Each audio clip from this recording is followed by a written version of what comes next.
جی السلام علیکم میرے دوستو یہ وہ 6 عمرانڈوز اینڈ قادیانڈوز ہیں.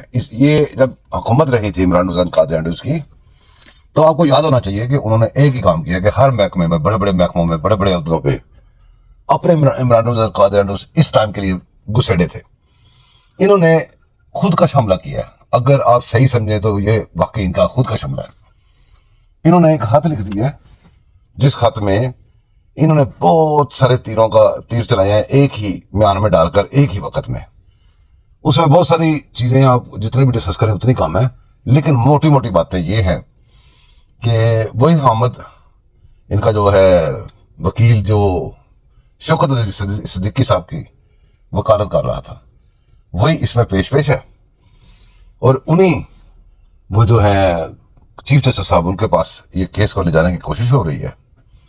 اور اسی راستے میں اس کو صرف شوکت صدیقی صاحب کا جو فیصلہ ہوا ہے نا اس کو اپنے حق میں موڑ کے اس کا فائدہ اٹھانے کے لیے یہ انہوں نے کام ڈالا ہے. اب ان کو اسی کیس میں جو میری ڈیمانڈ ہے وہ پکڑ لینا چاہیے.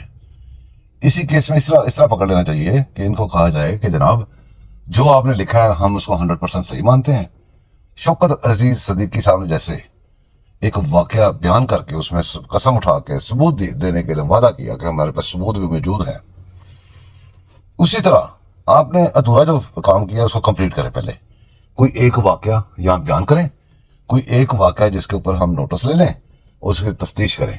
اگر وہ یہ دینے میں ناکام رہیں، اس سارے کے سارے یہ جو ہاتھ کھڑا کر کے کھڑے ہو گئے ہیں عمرانڈوز اینڈ قادیانڈوز جنہوں نے حلف لیا ہوا ہے ملک پاکستان کا، تنخواہ لیتے ہیں ملک پاکستان سے اور نوکری کرتے ہیں باہر کے عمرانڈوز اینڈ قادیانڈوز کی، تو ان کو فوری طور پہ ان کی تفتیش شروع کرنی چاہیے، ان کی انکوائریاں لگانی چاہیے اور یا جو یہ ثبوت دیں اس کے اوپر کارروائی کرنی چاہیے یا پھر ان کو اٹھا کے گند کو فوری طور پہ باہر پھینک دینا چاہیے. دوستوں دعاؤں میں یاد رکھیے گا، چینل کو سبسکرائب کیجیے گا، لائک کیجیے گا، شیئر کیجیے گا. اللہ حافظ.